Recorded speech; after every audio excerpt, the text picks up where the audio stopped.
Buenas tardes a todos, bienvenidos de nuevo a un evento del Observatorio del Instituto Cervantes en Harvard University, centro que se dedica a la reflexión, la difusión y la investigación sobre la lengua española y las culturas hispánicas en Estados Unidos. Y hoy vamos a reflexionar sobre un tema que toca tres de nuestros 5 grandes ámbitos de estudio, como es, por ejemplo, la lengua, las culturas, puesto que pocas cosas hay más marcadas culturalmente que la gastronomía, y la enseñanza. Ya que el objetivo de este evento de hoy, como saben, es reflexionar con 2 expertas sobre el papel del análisis, el papel que el análisis de la gastronomía de los países hispanos puede y debe desempeñar en el proceso de aprendizaje de sus culturas, de las distintas culturas del mundo hispano y la lengua común, la lengua que compartimos, el español.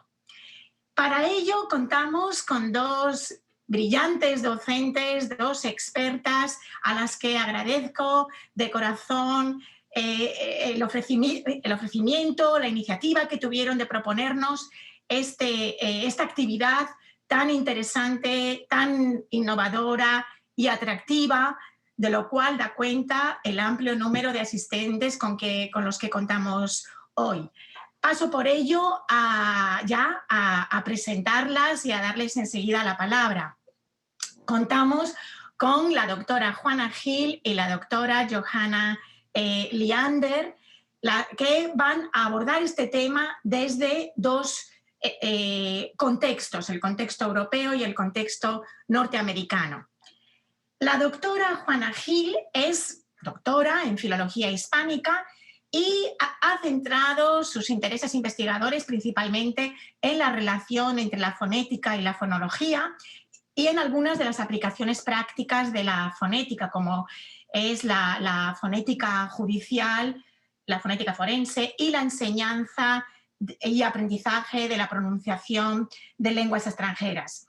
Temas, todos ellos sobre los que ha publicado varios libros en editoriales de distintos países europeos y artículos en revistas especializadas.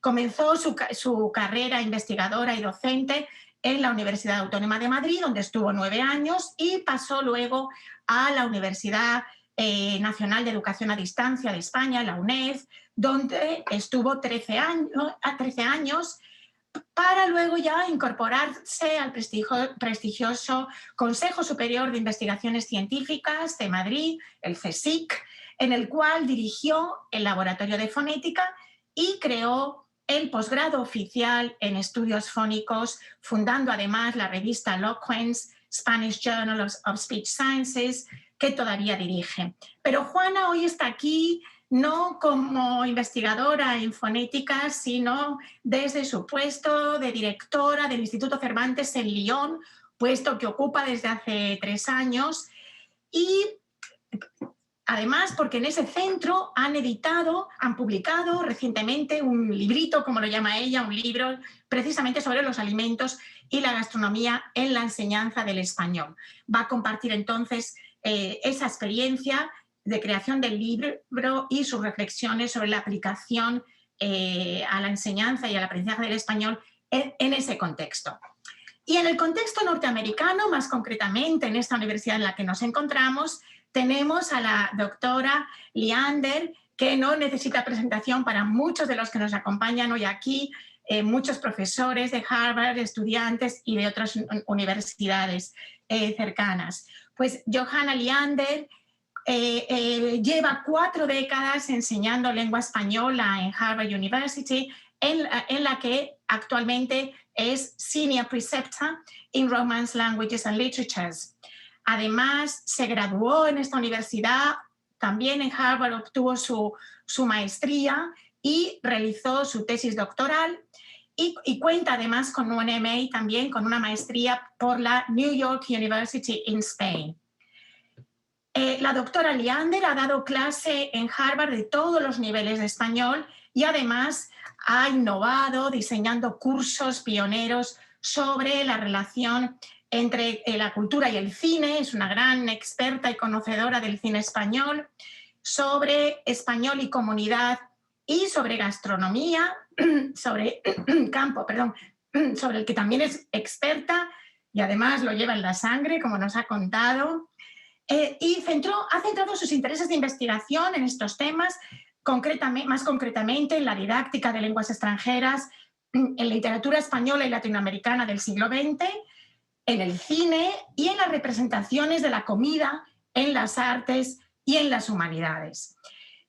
Además, quiero mencionar también que dirige programas de estudio dentro de la Harvard Summer School, llevando a grupos de estudiantes a Buenos Aires y a Madrid, donde siguen programas muy completos diseñados por esta universidad para los estudiantes sobre la cultura y la lengua de España y de Argentina. Sin más, entonces, les cedo la palabra. Vamos a comenzar por la doctora Juana Gil y les recuerdo, como otras veces, que por favor comprueben que tienen sus micrófonos en silencio y les animo a formular durante las intervenciones de la doctora Juana Gil y de la doctora Johanna Liander por el chat de forma escrita. Al final habrá un coloquio en el que yo les trasladaré dichas preguntas o comentarios que quieran hacer por escrito, se las trasladaré de forma oral y también les invitaremos, si hay tiempo, a que formulen ustedes sus preguntas de forma oral, más espontánea en esa tercera parte de la sesión. Así que, Juana, bienvenida, tienes la palabra. Muy bien, muchas gracias. Espero que se me oiga bien. Buenas tardes, buenos días, no sé muy bien.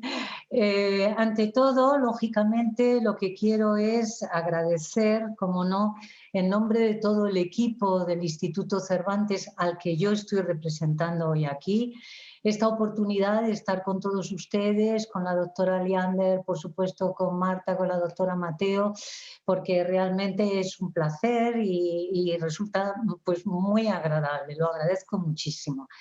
He mencionado al equipo del Instituto Cervantes de Lyon porque el trabajo del que yo les voy a hablar es un trabajo de equipo.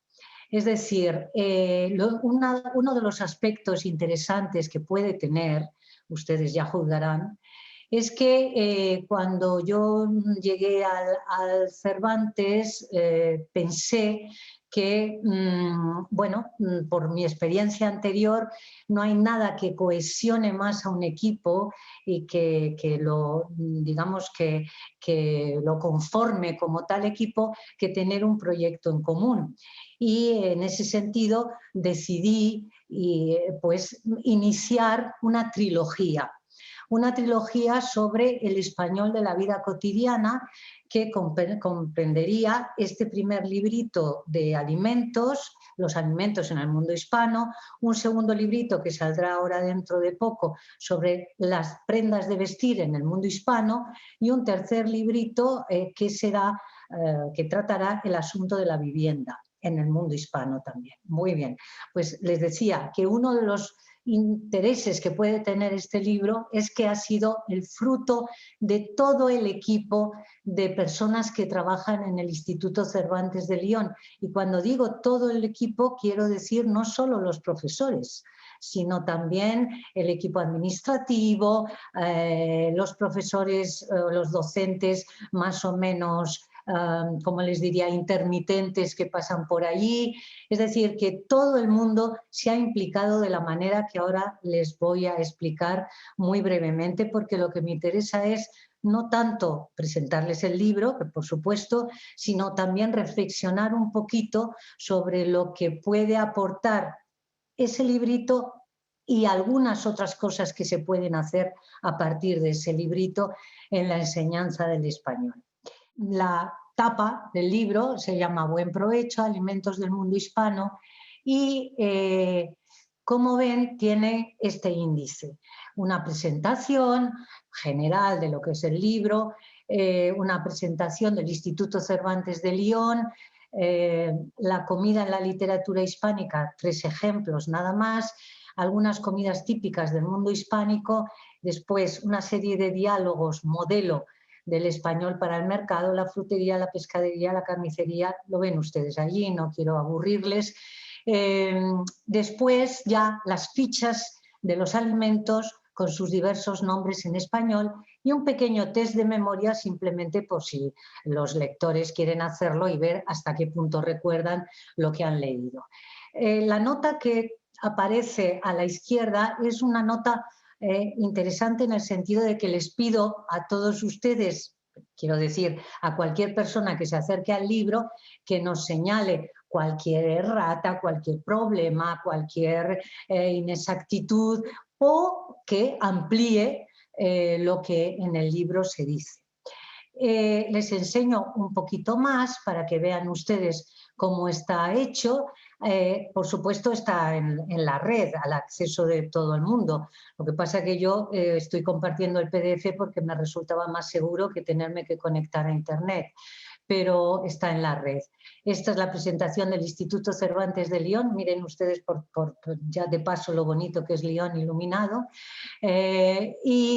Después la comida en la literatura hispánica, 3 ejemplos.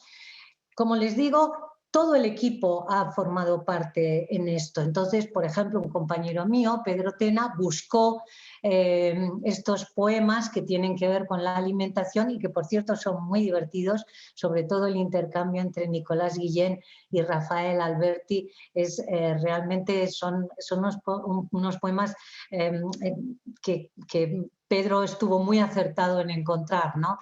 Después, bueno, unas imágenes de algunas comidas típicas de los distintos países hispanos, los diálogos a los que me refería antes, español, el diálogo 1, español para el mercado, el diálogo 2, en fin, ven ustedes la frutería, la pescadería, ya se hacen un poquito idea de cómo está constituida esa parte. Después hay un pequeño diccionario de verbos únicamente que tienen que ver con la cocina, lo ven ustedes. Seguro que se nos ha escapado alguno, de manera que por eso digo que cualquier idea o cualquier aportación es muy bienvenida. Pero, en fin, es lo mismo que estamos haciendo con la ropa y lo mismo que estamos haciendo con la vivienda. Y aquí es donde empiezan las fichas de cada alimento. Como ven, nos puede servir este primer ejemplo. En cada alimento se ofrece la definición adaptada que da la Real Academia Española. Por lo general es el diccionario de la Real Academia Española la fuente de la que nos hemos servido, adaptada en el sentido de que hemos eliminado las palabras que podían resultar especialmente difíciles para un hablante no nativo. Después, otros nombres que recibe el mismo fruto en algunos otros países del mundo hispano. Observen ustedes que no aparece la conjunción y, Colombia y Venezuela, o en Argentina, Bolivia, Chile, Perú y Uruguay. ¿Por qué? Pues porque eso sería un riesgo tremendo en el sentido de que puede ocurrir que haya algún país que nosotros no mencionamos allí y si introducimos la conjunción y estamos cerrando una lista que quizá no se deba cerrar. Después, algunos modismos que naturalmente pueden ser propios de cualquier país hispano. En este caso ven ustedes que hay uno tomado de Argentina y otro de Perú. Y después una receta que puede ser también de cualquier país hispano que se realice a partir de la utilización del aguacate o de la palta o de la pagua o de cura. Esta es la constitución, ahora lo van a ver muy rápido, de cada una de las fichas. ¿Cómo se trabajó? Pues yo hice una ficha modelo o tipo, la envié a todo aquel que quiso colaborar y que eligió los alimentos que quería tratar, digamos, y siguiendo ese modelo, esas personas fueron enviando sus fichas que después se reunían, naturalmente se editaban para que fueran todas más o menos similares y se ponían una a continuación de otra en orden alfabético y poco más. La elección de una fruta o de un alimento o de lo que sea por cada persona que ha intervenido ha sido una elección libre. Es decir, que si una persona quería hacer el ajo, pues hacía el ajo. Y si otra persona quería hacer la pescadilla, pues hacía la pescadilla, ¿eh? No había ningún tipo de restricción. De eso voy a hablar después. Pero ya ven ustedes cómo es la constitución de todo el librito. Albaricoque, arroz, bacalao, berenjena, boniato, cacahuate, así hasta llegar a, no sé exactamente, creo que tiene como 60 páginas en total el libro, es pequeñito, de manera que a lo mejor puede haber 30, no lo he contado, pero 30, 35 fichas de alimentos, ¿verdad?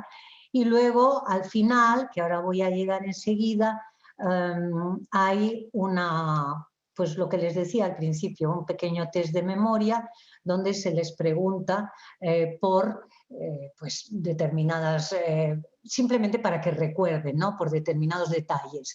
Si afirmamos de algo que es pura piña, estamos indicando que, entonces, bueno, a ver si recuerdan cuál era el significado de ese modismo que a lo mejor se utiliza en un determinado país, no necesariamente en todos.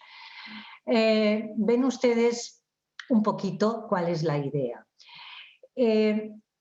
He de decir muy claramente que esto no es un trabajo académico, no es una investigación académica. ¿Por qué no lo es? Porque si lo fuera, hubiéramos tenido que, primero, precisar en qué zonas se usaba cada una de las denominaciones que se manejan y cada uno de los modismos que se emplean.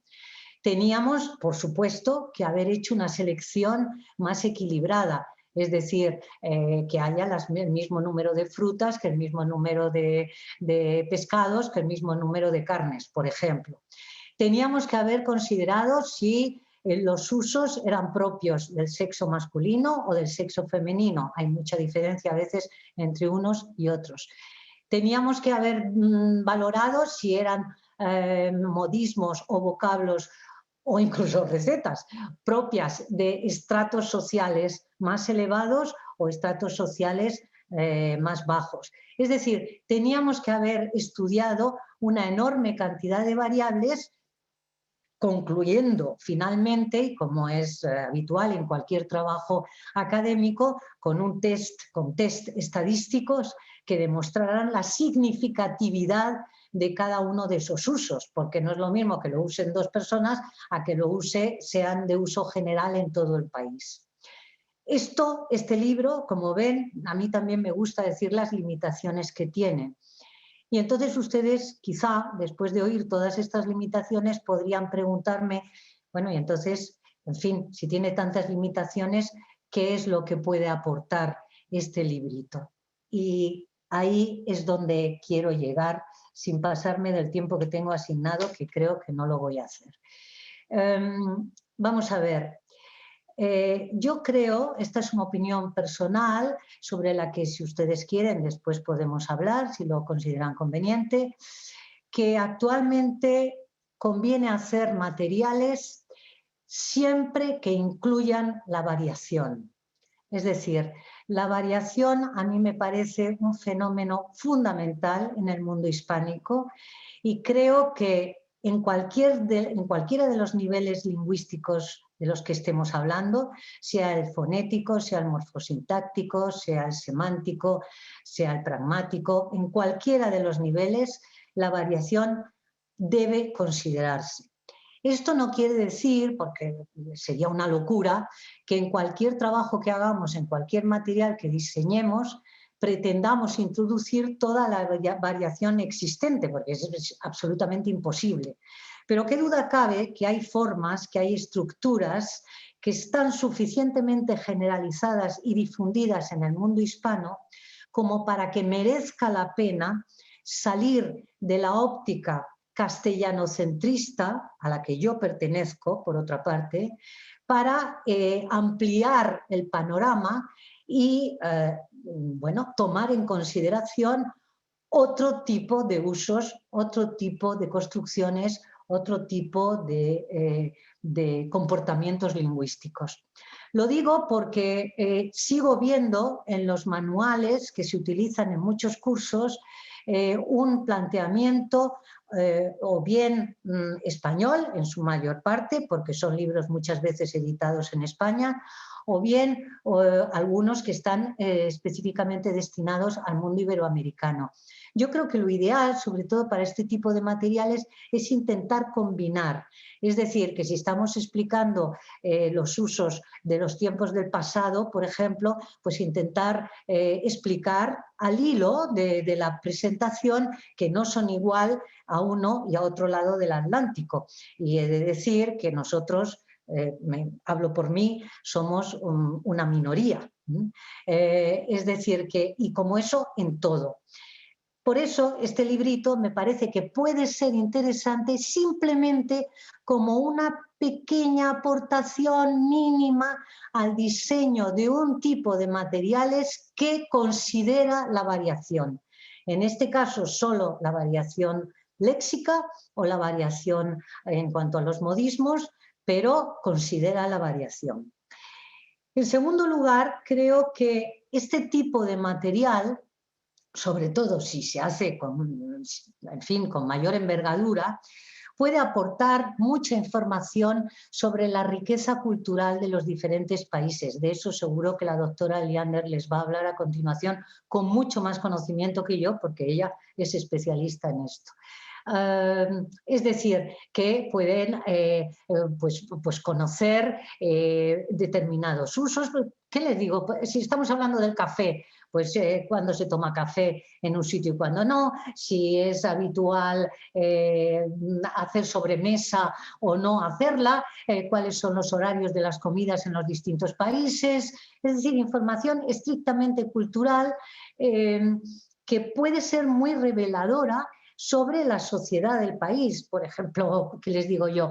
El hecho de que una paella siempre aglutine alrededor, no siempre, pero muy frecuentemente, las reuniones familiares, por ejemplo, o un ceviche en Perú, suceda lo mismo. Este tipo de información que es estrictamente cultural, creo que puede desprenderse de trabajos de esta índole. Igualmente, se puede aportar información sobre la situación económica o el nivel de desarrollo industrial incluso de un país, porque, por ejemplo, hay determinados alimentos, como puede ser el maíz, como puede ser la carne en el Cono Sur, que constituyen un puntal ¿cómo diría yo?, de la economía de esos países. Y en ese sentido se puede utilizar una clase en la que se esté hablando de gastronomía y se esté hablando pues, de lo que les decía antes del café, para también introducir reflexiones sobre la importancia del café en determinados países desde el punto de vista económico o desde el punto de vista de desarrollo industrial o como quieran ustedes decir, ¿no? Es decir, que a partir del mismo material se puede conseguir discutir, presentar informaciones, creo yo, de muy diversa índole. Y he dejado para el final una información importantísima que desde mi punto de vista no se debe nunca olvidar, y es la explotación, por volver a utilizar el mismo verbo, gramatical.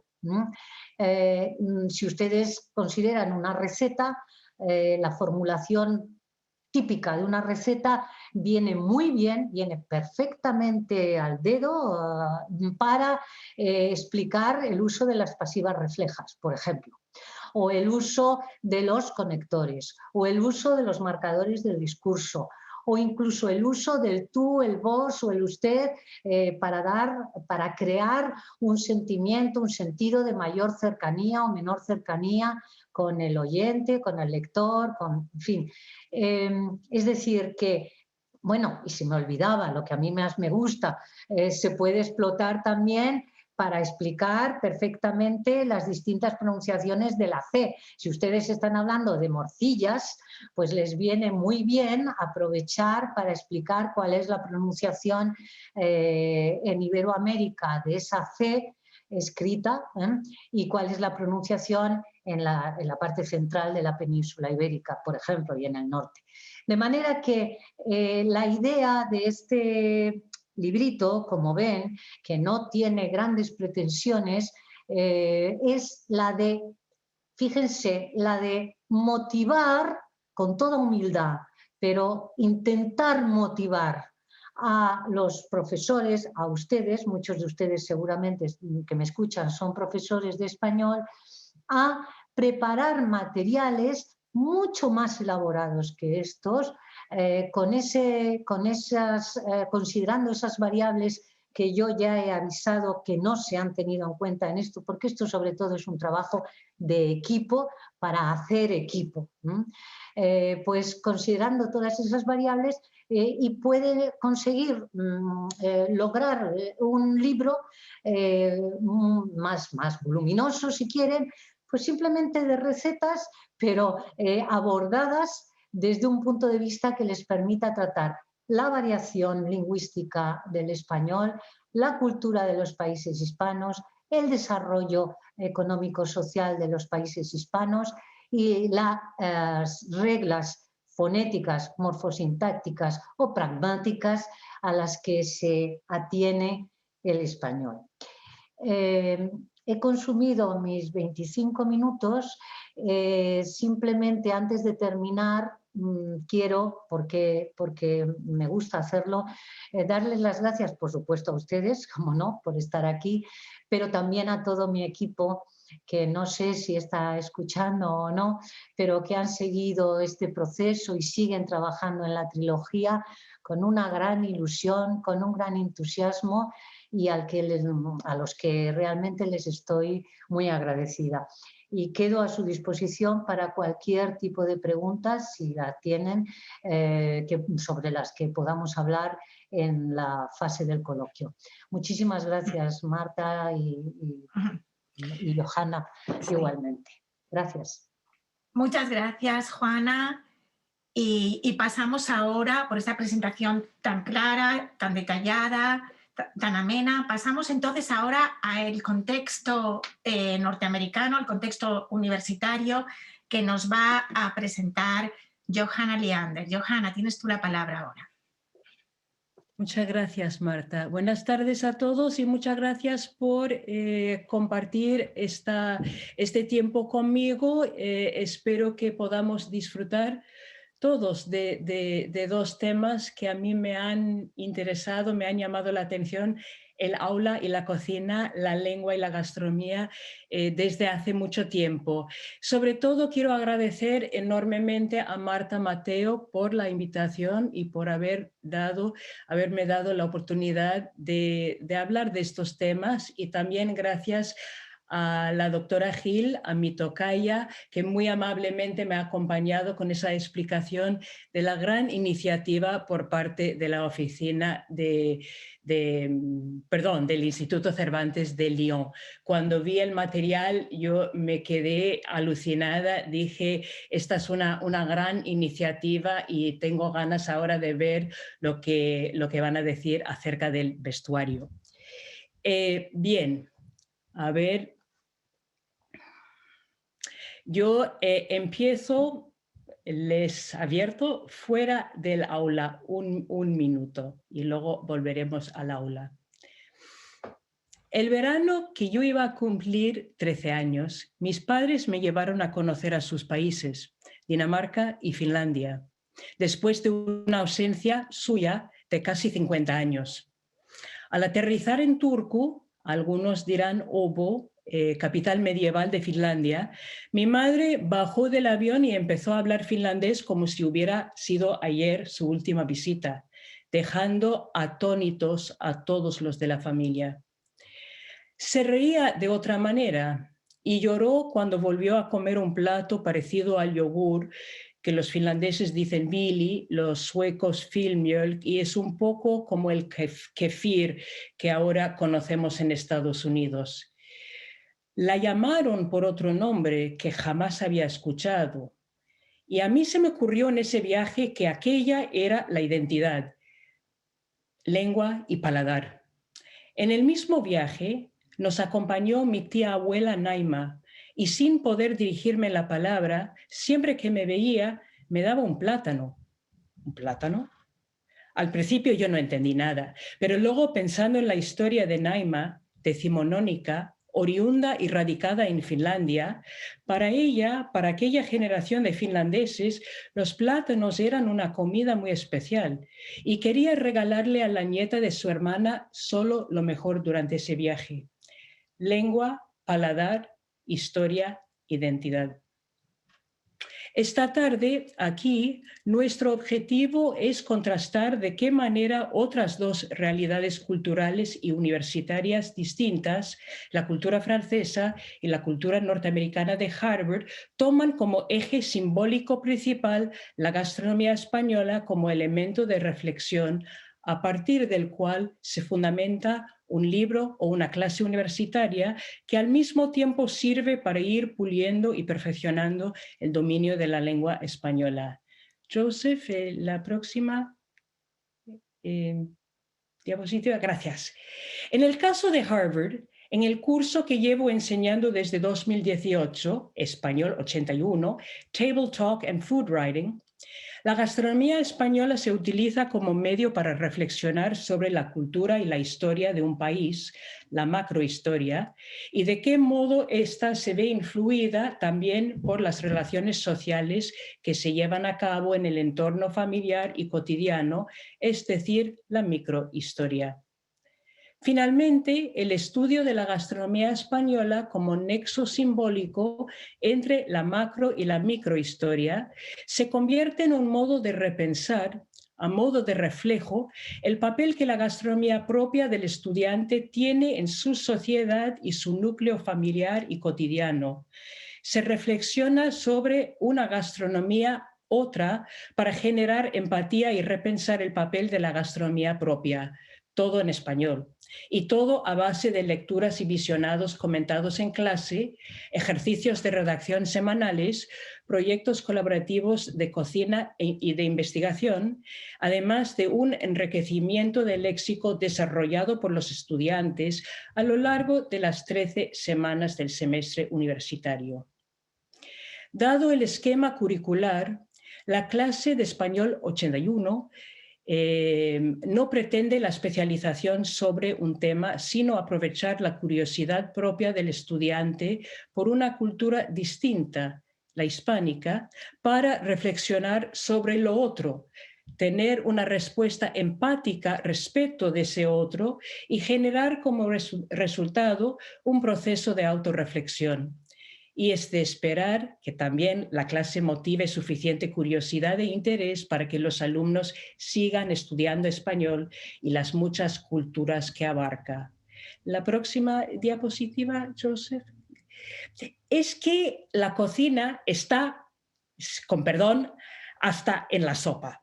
O sea, por más que quisiéramos negarlo, es imposible. La cocina está hasta en la sopa. La cocina, el cultivo de los ingredientes, los procesos de la cocina misma, los ritos de la mesa, el hambre, el ayuno, las angustias y los deleites, todo se encuentra como parte esencial de cada cultura y por lo tanto nos sobran textos y temas para tratar en una clase universitaria.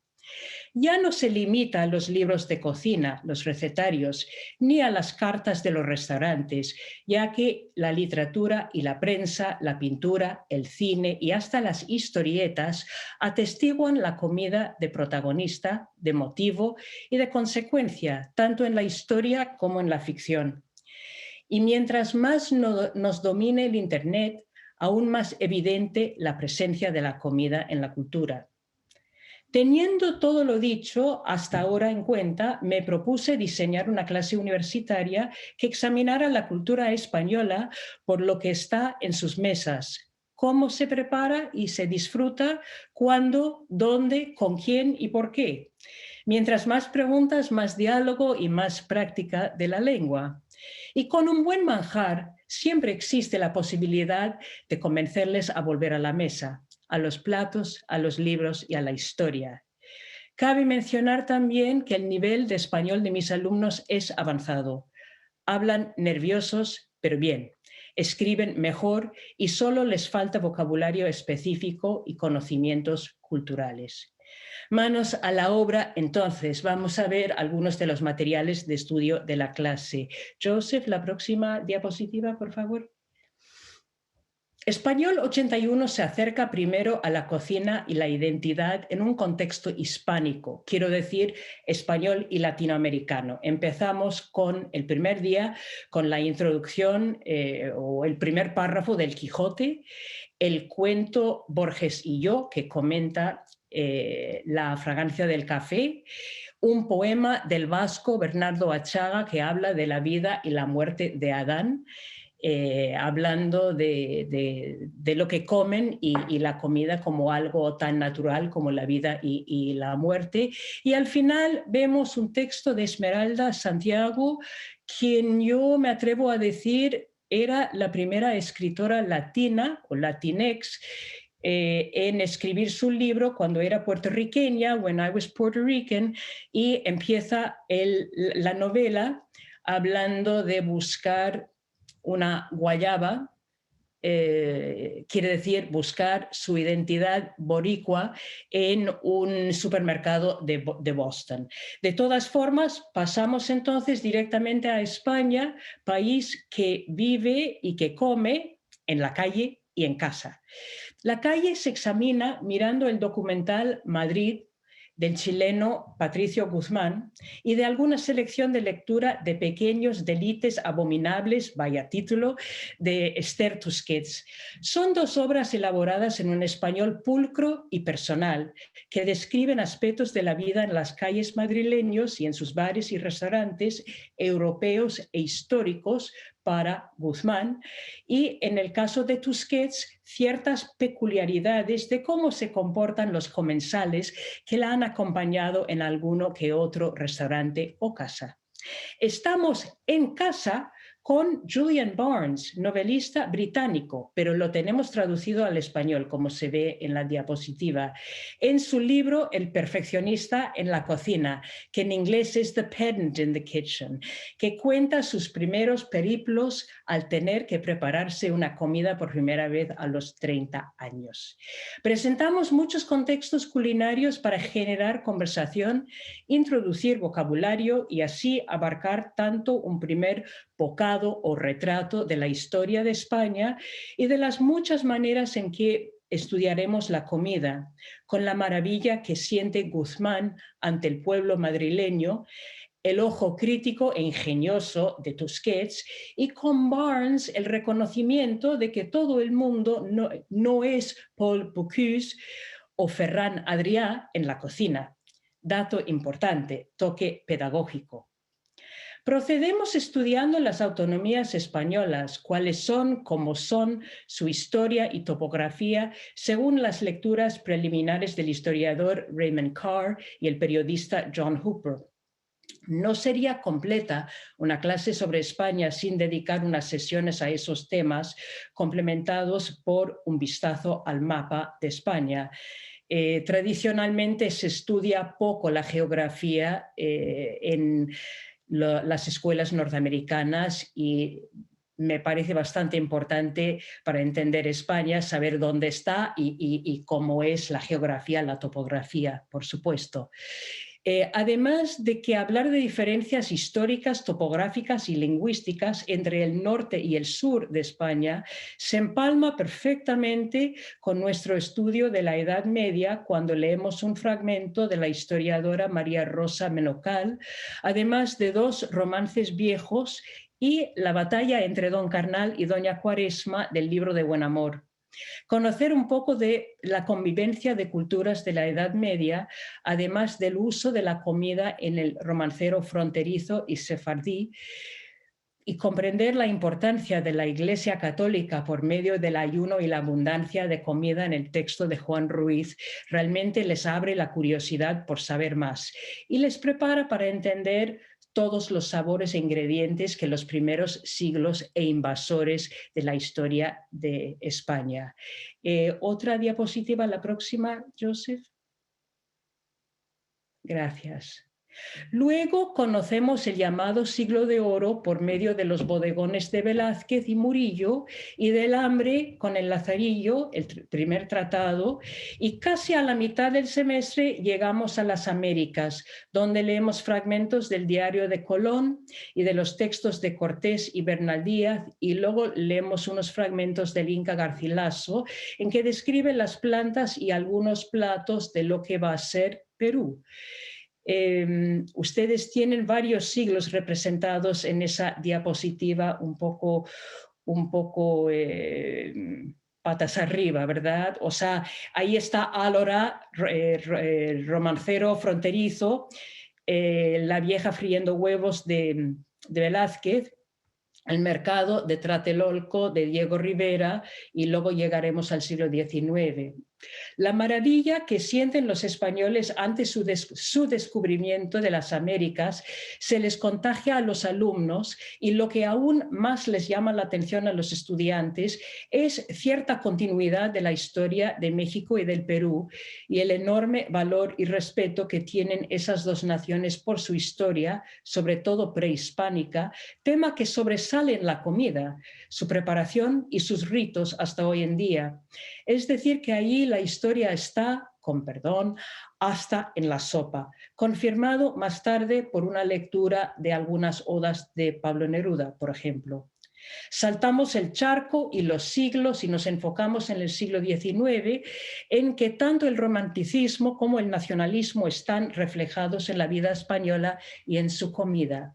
Sin embargo, tomamos otra perspectiva, la del otro, y leemos selecciones de libros de viajes de algunos extranjeros, Théophile Gautier, Richard Ford, Hans Christian Andersen, y vemos algunas pinturas, primero de Goya, que desde luego no es viajero en España, y de Edouard Manet. A la vez que estos viajeros vieron España como exótica por excelencia, no disimulan su incertidumbre ante la comida que encontraban allí en el llamado País de Carmen. Sin embargo, terminamos las sesiones del siglo XIX dedicándonos a la lectura quizá más importante de ese siglo, de selecciones de la obra de la condesa Pardo Bazán, cuyo profundo interés y preocupación por la mujer y también por la cocina sobresale en sus textos. Ella era la que decía directamente a la prensa y en público: los fogones y las letras no están reñidos. En los cuentos, las dos cenas, las setas, dos cuentos, señala la hipocresía de la de la burguesía española, retratada alrededor de la mesa entre preparativos para algunas comidas y conversaciones que transcurren a la hora de comer. También en la clase conocemos lo que ustedes tienen ahí en la diapositiva, sus dos libros de cocina, para apreciar el papel cada vez más importante de la cocina nacional en la época moderna. Joseph, la próxima pantalla, por favor. La diapositiva. Bien. Al llegar al siglo XX, y aquí vemos cine, hablar de la guerra civil es inevitable, y la película Ay Carmela, de Carlos Saura, ha resultado ser un excelente recurso para representar ese momento doloroso, además del papel de la comida entonces. No solo tenemos una historia de guerra para elaborar, sino también conocemos a otro pícaro español y a la mujer compleja del título, y comentamos muchísimas escenas de comida, símbolo del poder premonitorio del final de la guerra y sus consecuencias. Y por si los alumnos no entendieron el hambre que pasó Lazarillo de Tormes, lo vuelven a ver en la obra de Saura, igual que en el poema de Manuel Rivas, Pan Negro, cuyas connotaciones pasarían completamente desapercibidas para la mayor parte de los alumnos sin ninguna explicación en clase.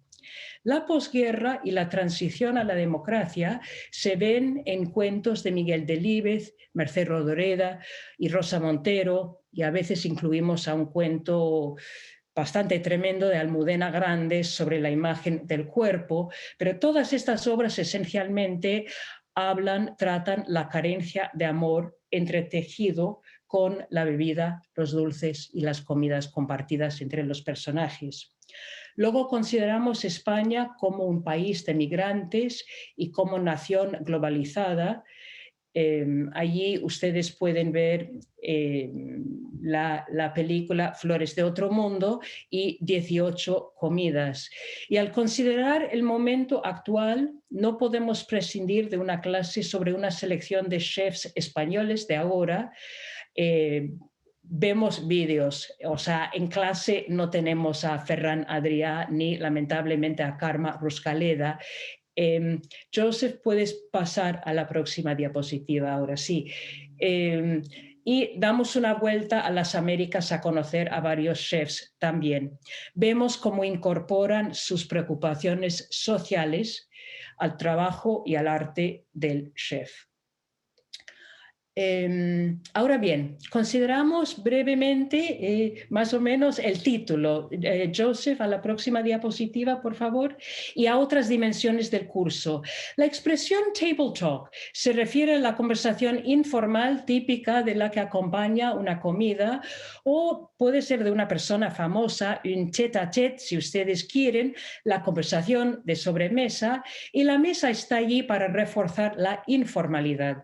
Mi clase es interactiva. Esto de dar una conferencia no es lo que hago en la clase, por lo tanto requiere mucha planificación y aún más en tiempos de Zoom, planificación de la profesora y también de los alumnos.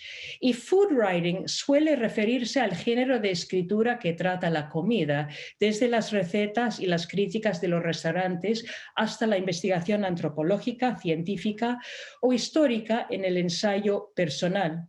Mis alumnos vienen a clase preparados a exponer y a conversar, y a lo largo del semestre también escriben 4 ensayos cortos de 3 a 5 páginas de temas tanto personales como históricos. El primer ensayo recrea su Magdalena de Proust. El segundo, una comida, un ritual culinario que forma parte de su identidad. El tercer ensayo es un estudio de 1 o 2 libros de cocina de la muy amplia colección de la Biblioteca Schlesinger en Harvard, con un enfoque en el año y el lugar de publicación, la selección de recetas, el tono del libro, el posible público, el uso del libro, etc. Y así deducimos cómo era España y su cocina o sus cocinas entonces. O sea, se ve el libro de cocina como documento histórico, y más tarde también estudiarán de la misma forma las cartas de algunos restaurantes. El último ensayo es de un momento histórico en que se destaque un producto, un ingrediente, un plato, y de explicarlo como punto de partida para luego comentar su uso actual. Joseph, sí, la próxima diapositiva, por favor.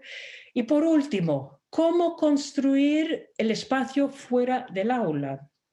En los tiempos prepandémicos se armaban 6 sesiones de cocina, dividiendo al grupo en 2 y preparando conmigo 6 platos sencillos, según la época que estudiamos. Suelo tener la visita también de un gran colega lingüista medievalista de Puerto Rico, que nos da una clase del bacalao a la vizcaína a la puertorriqueña, con todo detalle etimológico e histórico del pescado. La otra visita de rigor es de una amiga mía mexicana, doctora en letras, siglo de oro, por cierto, y gran cocinera con mucha erudición. En cada sesión de cocina los alumnos tienen las manos en la masa y también habrán leído acerca de los ingredientes y las técnicas antes de la clase. Ahora cayó la pandemia. Como sabemos, todos los que estamos impartiendo clases ahora, la pandemia nos ha dejado en una sola dimensión en la pantalla. Convertir Español 81 al formato Zoom no me resultó complicado, salvo la parte de la cocina, reconocida como la guinda del postre, hablando en claro. No pude obligar a los estudiantes que cocinaran ni siquiera en sus casas por el tema del coronavirus y el tema de que todos estén literalmente desperdigados por el mundo y muchos no disponen de cocina actualmente. ¿Qué hacer? Decidí conservar los platos escogidos y luego inventar proyectos asincrónicos literalmente no solo fuera del aula de Harvard, sino fuera de la pantalla de la clase, de las horas de la clase, a base de uno de ellos, proyectos siempre armados en pareja. Y las parejas son asignadas y constantes a lo largo del semestre. Para la tortilla de patatas, por ejemplo, que suele ser nuestra primera sesión en la cocina, los alumnos vieron fotos del proceso, fotos mías, un vídeo de un chef español y luego un artículo de prensa española que trataba a una llamada reina de la tortilla de patatas que recién había fallecido. Cada material proponía una receta y un proceso distinto y los alumnos tenían que escribir paso por paso su interpretación de la receta y hacer una comparación entre los 3 métodos sugeridos. Para la berenjena frita y luego las espinacas y piñones, segunda sesión en la cocina, ya tenían mi receta y tuvieron que explicar cuál de preparar, porque incluimos estas recetas cuando estudiamos la época medieval y tenían que investigar 3 términos de las recetas y escribirlo todo en una página o 2. Entonces, Joseph, ahora a la próxima diapositiva si quieren, porque ahora sí, una receta. Hablo mucho y muy por encima, pero aquí tenemos miga. Ustedes aquí pueden ver 2 recetas y pueden ver un poco la tarea. Es un proyecto asincrónico de fin de semana en pareja. Tienen que ver las 2 recetas, comentar las recetas y tengo una lista de los términos que he sacado de las 2 recetas que quiero que ellos definan y expliquen un poco. Obviamente hacer los 2 platos es totalmente optativo. El fin de semana pasado en la clase, y ahora estoy hablando del momento casi actual, después de llegar a las Américas en clase, tenía sentido una receta con tomates, un gazpacho. Les pasé una de mis recetas y les pedí algo más creativo. Esto todo asincrónico, fin de semana. Un gazpacho pandémico. Es decir, a buscar unos ingredientes que tuvieran a mano, que se complementaran y hacer un gazpacho según el proceso que leían en mi receta. Luego verán a una amiga, bien, eso no he visto los resultados todavía, pero estaban con ojos como platos escuchando esa tarea. Luego en el proceso de los proyectos fin de semana van a ver a mi amiga mexicana en vídeo preparar un mole y le van a considerar para un programa culinario de Netflix. O sea, van a ser productores de un programa de Netflix y van a comentar el vídeo, el proceso de la comida y toda la presentación. Y finalmente visitarán virtualmente haciendas de fruta, mercados de pescado, los 2 en Puerto Rico, rural, además de 2 mercados urbanos, uno en Barcelona, el otro en la Ciudad de México. Los vídeos todos incluirán conversaciones con los que trabajan allí tratando esa etapa de la producción de la comida antes y durante la pandemia. En la próxima diapositiva, sí, ahora vamos atando cabos. Implícitos en este recorrido por el programa de mi curso están infinitos temas más, todos relacionados con la gastronomía, la identidad y la lengua. El origen de los ingredientes y sus nombres, el origen de los platos y cómo se transforman en las Américas junto con los platos autóctonos, los bodegones españoles del siglo de oro en adelante y los latinoamericanos a partir de los de Guamampoma, el extenso refranero gastronómico, los horarios y las demás costumbres que son parte de las comidas diarias según la región, el país y el momento de la historia. Igual de interesante es ver una cocina nacional y cómo se concibe y se reproduce en el exterior y por qué. En Perú, por ejemplo, reconocen la cocina chifa. No hablan de cocina china en Perú, sino de cocina chino-peruana, que tiene otro término. Igual la comida Nikkei, que no es ni comida peruana ni comida japonesa, es una combinación. Y en Estados Unidos tenemos una cocina italoamericana bien enraizada. Por otra parte, solo ahora se están identificando la comida española aquí en Estados Unidos y algunas veces se reproduce mínimamente bien también. Al ver dos romances en clase, romances medievales, obviamente, y hablar de la tradición oral de la poesía, y no solo de España. Una alumna preguntó si no existiera un procedimiento parecido con las recetas, que se transmiten en familias o entre amigas o vecinas, o al final se pueden perder si a nadie se le ocurre apuntarlas. Aparentemente la madre de esta alumna le había hablado de un recetario oral en su propia familia. Para otros de mis alumnos, las magdalenas pueden ser una sopa de remolacha de la abuela en Moscú, reproducido por la mamá en un pueblo de Mississippi. El pesto de 3 abuelas distintas en 3 pueblos del norte de Italia. Un plato de arroz jollof comido primero de despedida de la familia en Ghana, luego reproducido con la mamá en Brooklyn, ya con el hermanito bien incorporado al equipo de cocina. Y unos tacos que recuerdan a un papá ausente. Unas galletas que saben a Jane Austen, por el recuerdo de Table Talk con la abuela mientras una alumna hacía esas galletas con la abuela en su cocina. Para la mayor parte de mis alumnos, España es todavía un lugar misterioso. Curiosamente, a pesar del Internet, pero es cierto, lugar misterioso y lejano e intrigante, por su historia que no deja de sorprender, su lengua que parece tener un vocabulario infinito y por sus sabores generalmente muy novedosos.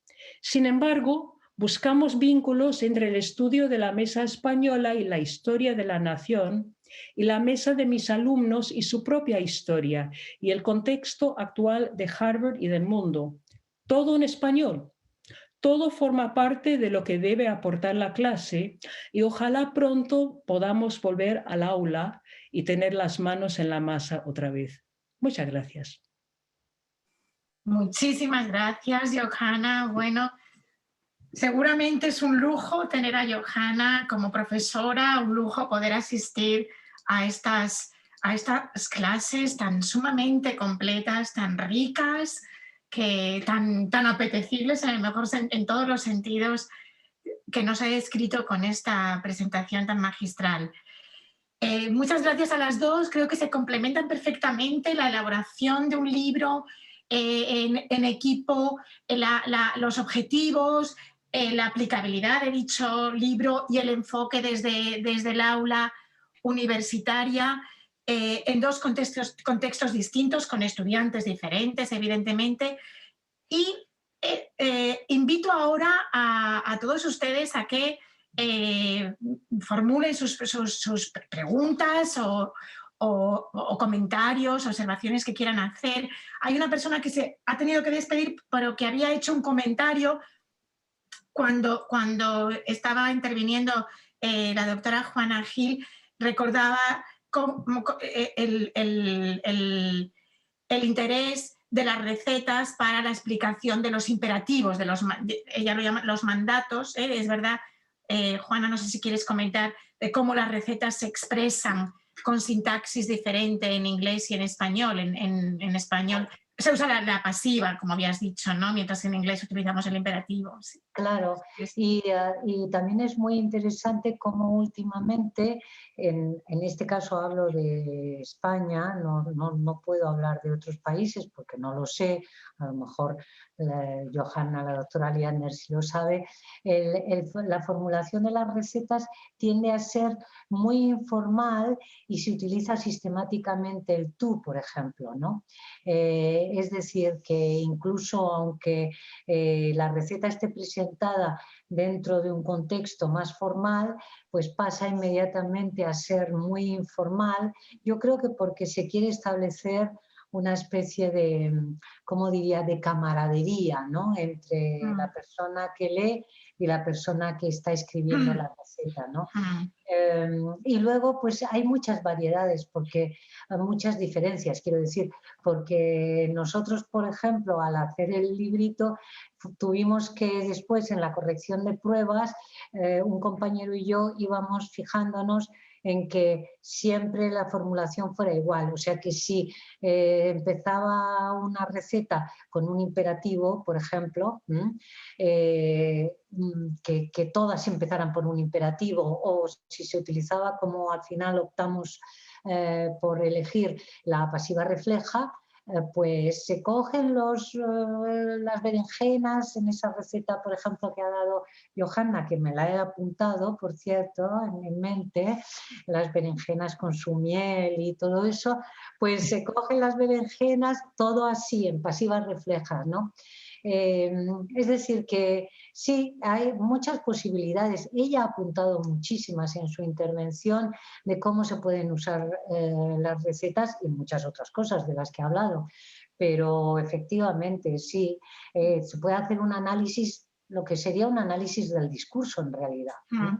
Y si se tiene un grupo homogéneo de clase, es decir, todos alumnos de la misma lengua 1, pues se puede hacer un estudio contrastivo, que es a lo que se refería probablemente la persona que ha salido y que ha dejado el comentario, viendo cómo en la lengua de los estudiantes, pues a lo mejor los tiempos verbales o las formas que se utilizan son diferentes sistemáticamente a las que se utilizan en español. ¿Y qué quiere eso decir? Si eso tiene alguna implicación que va más allá de la pura gramática.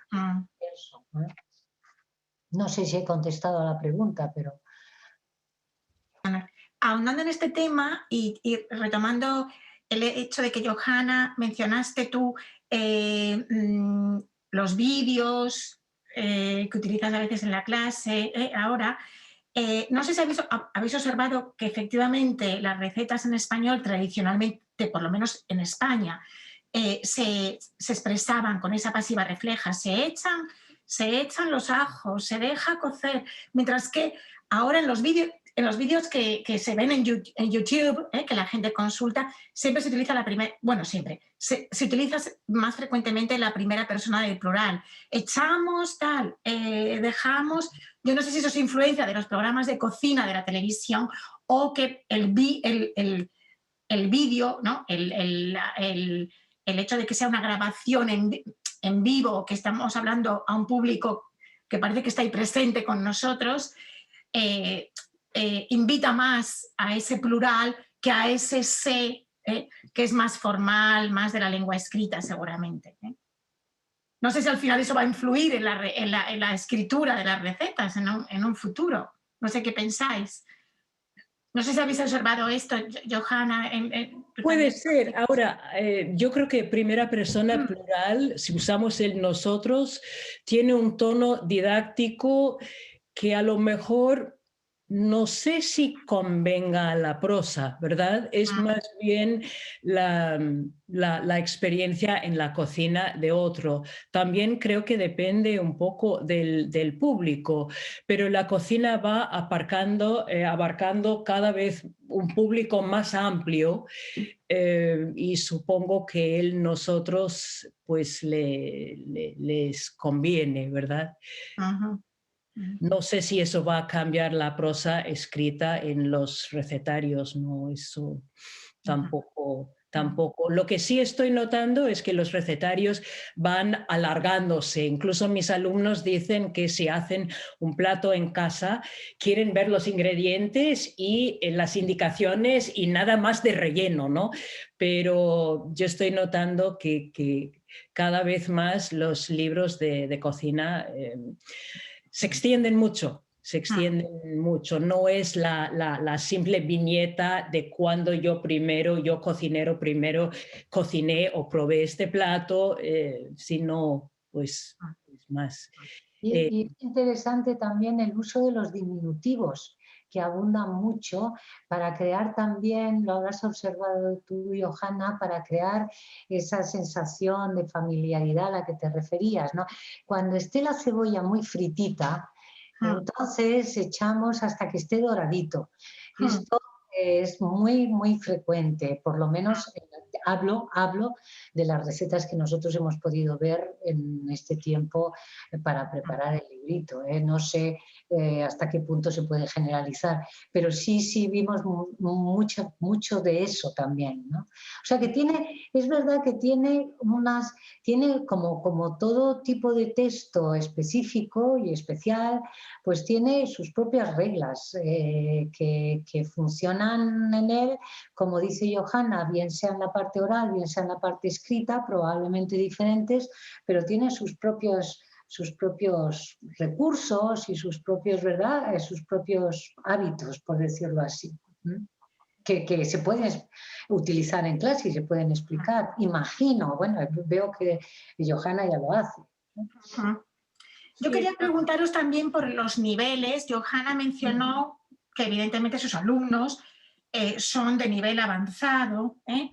Entonces, Juana, no sé si mencionasteis si este libro lo utilizáis en ciertos niveles, pero yo quería pediros que reflexionarais un poco o nos comentaseis un poco sobre el tema de los niveles de lengua de los estudiantes y en relación con la introducción de estos contenidos. Es decir, por ejemplo, el libro, si se podría utilizar en distintos niveles y en qué contenidos o en qué aspectos de la lengua os centraríais, o Johanna, si un curso como el tuyo se adaptaría a estudiantes o qué cambiarías, así a grandes rasgos, de un curso como el tuyo para estudiantes de niveles inferiores, de un nivel medio. Bueno, un poco reflexionar sobre este tema desde el punto de vista de los niveles. Efectivamente, como estás hablando un poco del aula, empiezo yo porque me sale natural esto, y algunos aquí presentes sabrán que no es Español 81, no es mi única manifestación ya reconocida de gastronomía en las clases de lengua. En la clase que dirijo y que enseño de cuarto semestre de español también tenemos unas 2 semanas dedicadas al Perú y a la gastronomía en el Perú. Leemos un artículo del País de Mario Vargas Llosa acerca de un cocinero peruano bastante importante en el país del Perú y en el exterior, y hablamos un poco del tema de la cocina y la identidad. Y los alumnos sí se exponen, escriben un ensayo sobre su propia alimentación y su identidad. Obviamente el nivel de discurso, el dominio de la gramática y del vocabulario es menor. Y las pautas, la descripción de lo que pedimos en un ensayo es un poco más sencillo, por decirlo así, pero no deja de interesar a los alumnos. Además, hacemos esa parte de gastronomía después de leer una novela de García Márquez y les encanta poder reflexionar sobre la mesa y sobre sí mismos un poco después de haber lidiado con el vocabulario y la temática de García Márquez.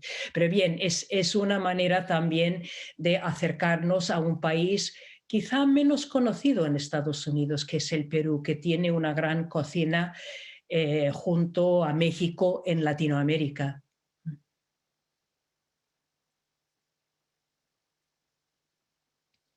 Juana, no sé si querías comentar algo sobre los Bueno, niveles. sobre el libro, lo que decías, el librito, porque yo me resisto a llamarlo libro, librito, sobre el librito, yo creo que, bueno, se necesita tener un cierto nivel, sobre todo porque, fijaos que tiene muchos modismos, es parte de lo que... Y yo pienso que los modismos, seguro que me están oyendo profesores que tendrán a lo mejor otra opinión o habrán constatado algo diferente, pero a mí me da la impresión de que para que un estudiante extranjero maneje bien los modismos y los coloque donde los debe colocar y los use como los debe usar, tiene que haber pasado mucho tiempo previamente antes, ¿no? Porque no hay nada peor que un modismo mal colocado, ¿no? Es preferible que no se usen a que se usen de una manera extemporánea y sobre todo en un contexto donde no encajan. Yo tengo muchas anécdotas divertidas sobre eso, pero no es el momento de contarlas, pero es un poco como con las malas palabras, ¿no? Cuando quieren, a veces los estudiantes quieren demostrar que dominan mucho la lengua y quieren decir una mala palabra o un taco porque quieren imitar a los hablantes nativos y lo ponen donde no toca y aquello, el resultado es un poco lamentable. Entonces yo creo que ese tipo de... Ese librito, pero como he dicho al principio, es que la idea es que se hagan otras cosas de ese estilo, mucho más ambiciosas, y a lo mejor entre esas otras cosas, como dice Johanna, pues se pueden establecer varios niveles y hacer materiales para niveles para niveles inferiores o hacer materiales para niveles más avanzados, ¿no? Lo que yo creo que es buena cosa es hacer materiales que aprovechen, pues un poco lo que ha demostrado Johanna en sus clases, ¿no? Que aprovechen la gastronomía y la comida y todo esto para aprender español, vaya, o para enseñarlo, mejor dicho. Tenemos aquí un comentario de Jorge Méndez, pero casi le voy a invitar a él que lo haga, porque lo conocéis bien, tanto Johanna como Juana, ¿eh? Así que, Jorge, te invito a que lo hagas tú, ese comentario. Sí, sí, que se me ocurre que sería buena idea hacer grabaciones de esas recetas con distintos hablantes del mundo hispano y también explotar ese material de otra forma, fonéticamente, léxicamente, etcétera. Sí, Jorge, claro, claro, lo que pasa es que, bueno, ahí ya, mira, te lo dejo. Nosotros en Lyon, es que, a ver, te quiero decir, esto es una faceta del trabajo del Instituto Cervantes de Lyon, que claro, no es ni una facultad, ni es en fin, es otro tipo de institución, ¿no? Así que podemos hacer este tipo de cosas que empiezan, ¿no? Ahora bien, efectivamente, tienes toda la razón. Fíjate qué idea más buena. Tú coges ese librito, lo amplías, lo cambias, lo corriges, lo mejoras y además grabas distintos acentos, distintas recetas pronunciadas por hablantes de distintos orígenes y lo enriqueces léxicamente y tal. Es un poco lo que yo quería transmitir al principio, ¿no? Johanna ya está haciendo un montón de cosas, perdón, la doctora Liander ya está haciendo un montón de cosas en sus clases y ya han podido ustedes ver cómo explota todo, o sea, cómo saca partido a cualquier cosa. Pues de ese librito que es de dominio público, es decir, nosotros lo hacemos, lo colgamos en la red para que ustedes o las personas interesadas hagan con él lo que quieran. Entonces lo pueden ampliar, enriquecer, lo que has dicho, ¿no, Jorge? Desde el punto de vista fonético, Jorge es un gran fonetista, lo digo en público porque él no lo va a decir, claro, pues desde el punto de vista fonético, pues fíjate lo que se puede hacer, un montón de cosas y puede servir para una manera amena que la gente, que los estudiantes vean las diferentes entonaciones, los diferentes sonidos, bueno, y muchas otras cosas, como tú has dicho. Claro, Esa era la idea, y esa es la idea de la trilogía, ¿eh? O sea, meter ahí como una especie de cuña para que a lo mejor alguna persona o algunas personas o algún grupo o alguna institución pues tome, tire del hilo y haga más cosas de ese estilo. Esa es la idea. Gracias. Hay una pregunta de Simón Aguilera bueno, comenta que le ha parecido una presentación muy interesante, que fue alumna de Johanna y pregunta qué ideas tienen Johanna y Juana para la enseñanza secundaria con el propósito de despertar el interés en la historia española a través de la comida. Bueno, es algo que se puede hacer una lección presentando el léxico, un poema o un poco de literatura y además haciendo un plato con berenjena y miel y ajonjolí, no sé, pero es muy ambiciosa de tu parte, Simone, no te veo, empezar por la Edad Media, no imposible, pero sí. Perdón. Me ha interesado muchísimo que mencionases, Johanna, los libros de Pardo Bazán.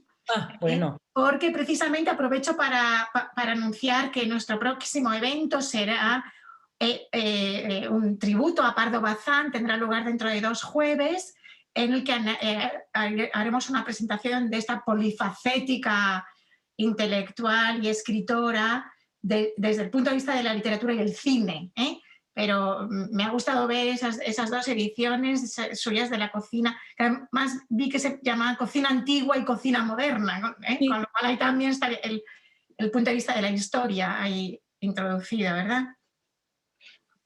Y se publicaron entre una década esos 2 libros, ¿no? De antigua y moderna, pero bien. No sé si alguno de los asistentes quiere hacer alguna pregunta, algún otro comentario. ¿Tenemos tiempo para alguna más? ¿No? Yo quería preguntaros a cualquiera de las dos, ¿en qué aspectos, en qué aspectos de la lengua o por qué aspectos de la lengua se interesan más los alumnos en esto de la gastronomía? Las cuestiones léxicas, las cuestiones culturales, las sintácticas. Johanna, porque tú tienes alumnos, puedes hablar más de esto. Bueno, los alumnos trabajan activamente el léxico, porque en realidad llevo suficientes semestres de esta clase para saber que si yo no hago hincapié y si no hay proyecto léxico de participar en una lista colectiva de palabras, de origen de las palabras, de contexto de las palabras, de frases con las palabras y luego de utilizar esas palabras de todos los compañeros en algunos proyectos, los alumnos terminan un semestre sin saber la diferencia entre cortar y picar. Pero lo que yo veo, si volvemos al tema de la cultura, que a mí me llama mucho la atención, lo que les interesa muchísimo es pensar en esa berenjena y su historia. Y es un poco lo que muchos ya han dicho, que simplemente la rosa no es simplemente una rosa, ¿verdad? La manzana no es simplemente una manzana, pero que todos estos platos y todos estos ingredientes tienen su historia y realmente quedan fascinados. Y realmente no he dicho nada de esto, pero estoy con un semestre un poco a tope. Tengo 18 alumnos en la pantalla y es clase interactiva. Y los alumnos viven entre Los Ángeles y el norte de Italia y son de etnicidades, bueno, realmente de todos los continentes. Los pocos ejemplos que di del aporte de los alumnos pueden indicar la gran importancia que dan a la cocina y a la identidad y a la historia no solo de sus familias, pero también a su historia actual, porque cada 2x3 también nos referimos al momento actual, tan complicado para todos en realidad. Sí. Yo no puedo responder de alumnos en el sentido que puede hacerlo la doctora Leander, pero vamos a ver, no puedo responder de alumnos en una clase a la que yo enseñe, pero sí puedo hablar de los alumnos en general del Instituto Cervantes de Lyon, los francófonos. Por lo general, lo que más les interesa, y yo creo que esto es bastante universal, es el léxico y las cuestiones relacionadas con la gramática y la cultura. Después, lo que menos es la gramática. Es decir, que esto es lo que yo puedo observar como intereses generales, ¿no? De hecho, muchos alumnos, no sé en las clases en concreto de gastronomía, porque ya digo que no tengo la referencia, pero muchos alumnos cuando van a matricularse dicen, no, yo lo que quiero, me interesa sobre todo hablar y me interesa comunicarme, me interesa aprender léxico, por eso lo digo, insisten mucho en el léxico. Pero no, gramática no mucha, por favor, gramática no mucha. Eso es yo creo que no estoy haciendo una generalización falsa, eso es lo que nos encontramos allí muy frecuentemente. Y me confirma un poco también lo que dice Johanna, ¿no? Que el léxico les interesa en particular, ¿no? Eso es lo que puedo decir. Y el acercamiento a la gastronomía, claro, cada una estáis en un contexto diferente, pero puesto que tú, Juana, estás en Francia, que bueno, o sea, lo que es Francia para la gastronomía, ¿cómo es ese acercamiento de los estudiantes franceses a la gastronomía española y hispana? Los leoneses no les puedes hablar mucho de gastronomía sin que inmediatamente te digan, ya sabes, o ya sabes, me llaman de usted, que Lyon es la capital mundial de la gastronomía. Entonces, ante una frase como esa, es difícil continuar. Bueno, pues sí, efectivamente, lo sabemos. Y sí, les interesa mucho la gastronomía, pero yo creo que como parten de la base de que Lyon es el centro mundial de la gastronomía, pues sí, les interesa, pero yo pienso que más anecdóticamente, porque el secreto del arte ya lo tienen ellos, ¿no?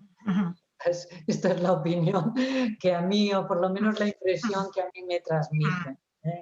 Pero eso no quiere decir, por supuesto, que no agradezcan, pues estoy segura de que un curso como el que da Johanna, pues arrasaría porque da mucha información, porque está muy relacionado con muchas cosas, con literatura, con cine, y arrasaría. Pero digo que la gastronomía es un tema sobre el que difícilmente puedes enseñar algo en Lyon, porque ya hay...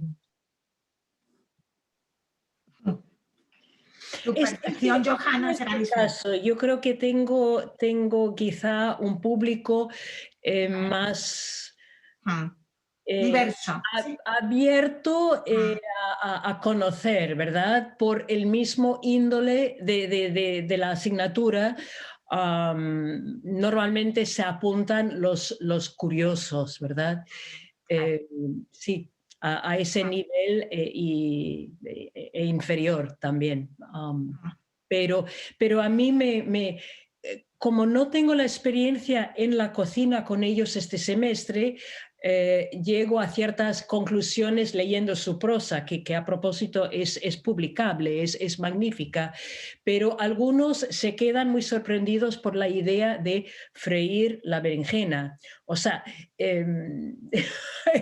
a otros la combinación de ingredientes les deja un poco perplejos, ¿no? Entonces, la experiencia sería completamente desde la cocina, literalmente con las manos en la masa, cosa que no nos está pasando ahora porque creo que se podrían convencer. En Estados Unidos yo tengo el caso de veganos y de vegetarianos, pero mi lista de recetas realmente no incluye. Este semestre van a ver algunas fotos de un fricandó de ternera, pero normalmente, y a mí me es muy natural incluir platos vegetarianos, y para el que no puede digerir el gluten, entonces yo soy capaz de hacer pan rallado, de un pan sin gluten rallado, luego, entonces hay esas complicaciones, pero realmente es un mínimo.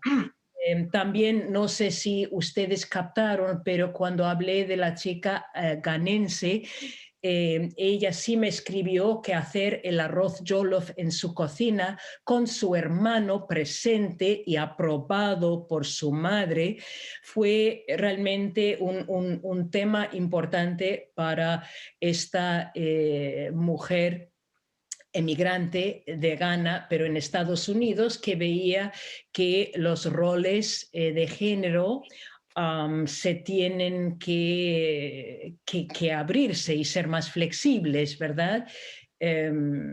Marta decía que yo lo tengo en la sangre, pero yo me crié en la cocina de mi padre, cosa que no es la norma. Pero esta chica en particular decía que mi madre de Ghana es tan tradicional que mi hermanito no podía participar. Y la hija insistió: mamá, es el siglo XXI y mi hermano también necesita aprender a cocinar. Tratamos también el tema de la mujer en la cocina doméstica y el hombre que domina la cocina profesional, tema que se está cambiando, pero poco a poco. Poco a poco. Tenemos una pregunta, una mano levantada, así que invitamos a Elizabeth Parias a formular su pregunta. Sí, ¿alcanza a oírme? Sí. Pues no sé manejar el Zoom. Sí, he usado la cocina mucho enseñando inglés. He tenido grupos de señoras donde vemos la estructura de la receta y de los ingredientes primero y después de la preparación. Y también hemos estudiado los verbos que usa la cocina, porque la cocina tiene verbos como mezclar, como cortar, y lo hemos usado, yo lo he usado mucho, como el menú también en clase, y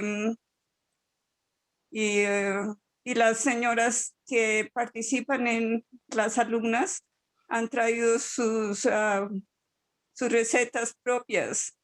También hemos enseñado la estructura del desayuno, el almuerzo y la comida.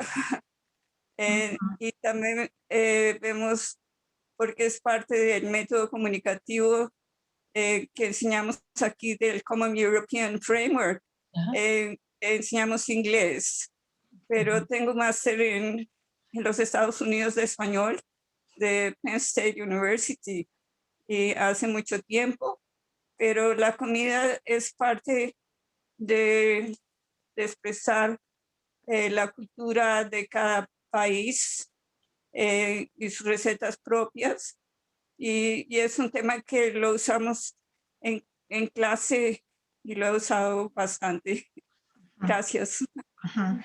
Muchas gracias. No sé si queréis comentar algo. Bueno, pues efectivamente la estructura es algo muy cultural, ¿verdad? Muy marcado también. Y los ingredientes de las diferentes comidas del día, los ingredientes del desayuno, de la comida a la hora, que seguramente tratáis también en vuestras charlas. Bueno, pues lo vamos a dejar aquí. Yo creo que ya podéis descansar. Muchísimas gracias, Johanna. Muchísimas gracias, Juana. Creo que es un éxito esta colaboración que tenemos entre Harvard y Lyon, entre el observatorio y Lyon. Ya es nuestro segundo evento, habrá más. Y un lujo contar con vosotras, con vuestras distintas aportaciones a la enseñanza del español y de las culturas hispanas y con vuestras reflexiones fruto de tantos años de docencia, de tantos años de investigación y de lecturas. Muchísimas gracias de verdad y gracias a todos por su asistencia. Espero contar con algunos de ustedes o con todos en la próxima sobre Pardo Bazán, que ya anunciaba antes. Gracias y hasta otra vez. Gracias, Juana y Johanna. Muchas gracias.